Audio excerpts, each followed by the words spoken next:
कभी सोचा है कि इंद्रधनुष कैसे बनता है? या जब गलती से किसी गर्म चीज को छूते हैं तो हमारा हाथ बिना सोचे समझे पलक झपकते ही पीछे क्यों हट जाता है? आज हम इन्हीं जैसे कुछ दिलचस्प सवालों के पीछे छिपे विज्ञान के रहस्यों को उजागर करने वाले हैं। तो हमारी पहली पहेली हमें ले जाती है प्रकाश की दुनिया में। जरा सोचिए, सफेद प्रकाश की एक किरण एक कांच के प्रिज्म से गुजरती है और दूसरी तरफ रंगों का एक खूबसूरत स्पेक्ट्रम निकल आता है। लेकिन ये एक्स, वाई और जेड असल में कौन से रंग हैं? क्या कोई नियम है जो ये तय करता है? अच्छा, अब प्रकाश से हटकर अपने शरीर की प्रतिक्रियाओं पर आते हैं। मान लीजिए हाथ एक गर्म तवे को छूता है और एक पल में बिना सोचे समझे वो पीछे खिंच जाता है। ये एक अविश्वसनीय रूप से तेज रिएक्शन है ना? लेकिन इस बिजली की रफ्तार वाली चेन में वो कौन सी जरूरी कड़ी है जो गायब है? देखिए, ये पहेलियां सिर्फ कुछ रैंडम सवाल नहीं हैं। ये हमें रसायन विज्ञान के सटीक नियमों, प्रकाश के व्यवहार और जीवन के शानदार सिस्टम के बारे में कुछ बहुत ही मौलिक बातें सिखाती हैं। तो चलिए एक एक करके इन रहस्यों को खोलते हैं। सबसे पहले चलिए रसायन विज्ञान की दुनिया में गोता लगाते हैं। ये एक ऐसी दुनिया है जो ऊपर से भले ही थोड़ी उलझी हुई लगे, पर असल में ये बहुत ही सटीक और शक्तिशाली नियमों पर चलती है। कल्पना कीजिए कि हम एक लैब में हैं। हम एसिटिक एसिड जो सिरके में होता है उसे सोडियम कार्बोनेट यानी कपड़े धोने के सोडे के साथ मिलाते हैं। हमें बुलबुले यानी कार्बन डाइऑक्साइड और थोड़ा पानी बनता हुआ दिखता है। लेकिन एक और चीज भी बनती है। वो रहस्यमयी लापता प्रोडक्ट क्या है? इसका जवाब एक बहुत ही सरल और खूबसूरत नियम में छिपा है। जब भी कोई मेटल कार्बोनेट किसी एसिड के साथ रिएक्ट करता है तो नतीजा हमेशा एक ही होता है।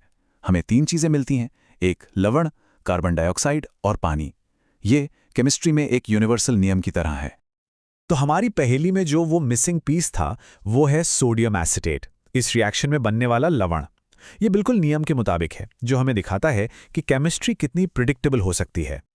नतीजों के प्रिडिक्टेबल होने का ये आइडिया सिर्फ एसिड और बेस तक ही सीमित नहीं है। चलिए देखते हैं कि जब हम चीजों को गर्म करते हैं तो क्या होता है। सोचिए, हम एक सफेद पाउडर लेड नाइट्रेट को गर्म कर रहे हैं। क्या कोई अंदाजा है कि कौन सी गैस निकलेगी? जैसे ही लेड नाइट्रेट गर्म होता है, इसमें एक ड्रामेटिक बदलाव आता है।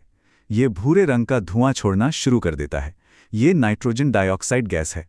और इतना ही नहीं, ये ऑक्सीजन गैस भी छोड़ता है। एक बार फिर एक खास इनपुट यानी गर्मी एक प्रिडिक्टेबल आउटपुट यानी खास गैसें देता है। केमिस्ट्री की इस प्रिडिक्टेबल दुनिया से अब हम प्रकाश के दिलचस्प बर्ताव की ओर बढ़ते हैं।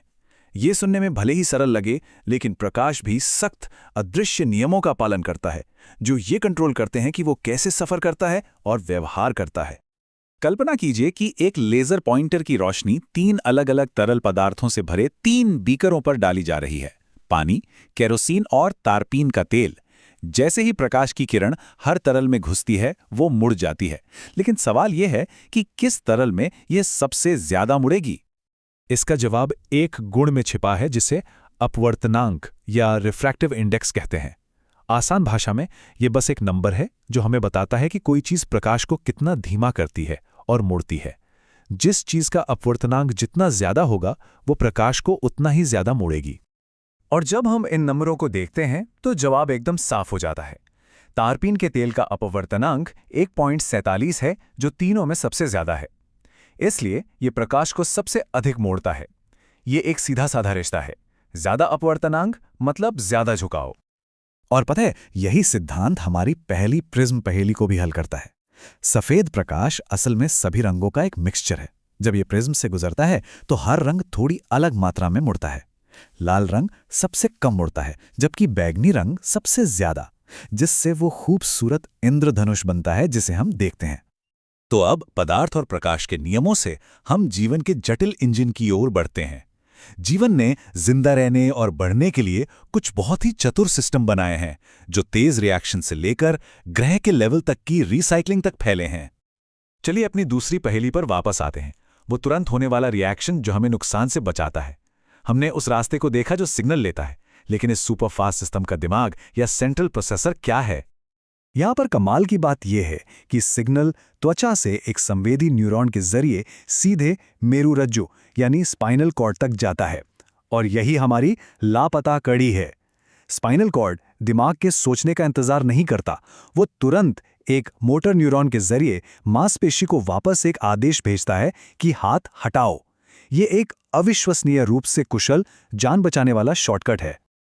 तो हमने देखा कि जीवन तत्काल खतरों पर कैसे प्रतिक्रिया करता है, लेकिन जीवन के बड़े चक्र के बारे में क्या? जब पौधे और जानवर मर जाते हैं तो उनका क्या होता है? वे बस गायब तो नहीं हो जाते। प्रकृति में एक बहुत ही जरूरी रिसाइकलिंग प्रोसेस चल रही है। यहीं पर अपघटक यानी डीकंपोजर्स आते हैं। बैक्टीरिया और कवक जैसे ये छोटे जीव प्रकृति के सबसे बेहतरीन रिसाइक्लर्स हैं। वे मरे हुए पौधों और जानवरों जैसे जटिल कार्बनिक पदार्थों को लेते हैं और उन्हें सरल पोषक तत्वों में तोड़ देते हैं। ये पोषक तत्व मिट्टी को उपजाऊ बनाते हैं, जिससे नए पौधों को उगने और जीवन चक्र को जारी रखने के लिए भोजन मिलता है। तो हमने क्या सीखा? चाहे हम रासायनिक प्रतिक्रियाओं को देख रहे हों, प्रकाश के रास्ते को समझ रहे हों या जीवन के जटिल सिस्टम को, एक बात कॉमन है, हर जगह सुंदर, प्रिडिक्टेबल और शानदार नियम काम कर रहे हैं। असली खजाना ये महसूस करना नहीं है कि विज्ञान सिर्फ पाठ्य पुस्तकों में है, बल्कि ये कि ये दुनिया को देखने का एक तरीका है। अब जब इनमें से कुछ छिपे हुए नियम पता चल गए हैं, तो आज अपने आसपास की दुनिया में कौन से नए पैटर्न दिखाई देंगे? विज्ञान हर जगह है, बस देखने की जरूरत है।